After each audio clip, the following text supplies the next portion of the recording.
The Massey Ferguson GC1700 series tractors, equipped with a front loader, is a powerful combination to have at your disposal. It can tackle almost any job thrown at it. Because of the few times you may need to operate the tractor without the front loader, this video will show you how to remove and install the DL95 loader on the Massey Ferguson GC1700 series tractors.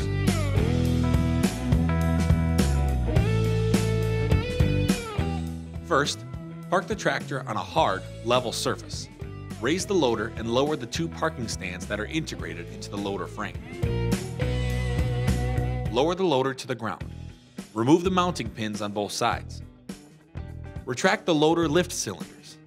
Use the bucket tilt function to raise the loader off the tractor subframe. Turn the tractor off and remove the key. Disconnect the hydraulic couplings. Be sure to install the dust caps. Fold the hydraulic hoses up and out of the way. Get back on the tractor and slowly back away. Now that the loader is removed, you can have more visibility and maneuver in tighter spaces while mowing, or be able to operate front-mounted implements.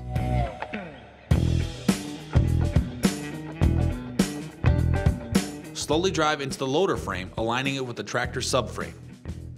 Set the park brake, turn the tractor off, and remove the key. Connect the color-coded hydraulic hoses. Get back on the tractor and slowly tilt the bucket down to lower the loader onto the tractor subframe. Extend the loader lift cylinders to line up with the mounting holes. Install the mounting pins on both sides. Raise the loader and fold the two parking stands. You're now all set. Massey Ferguson GC1700 series tractors are one of the most versatile compact tractors on the market.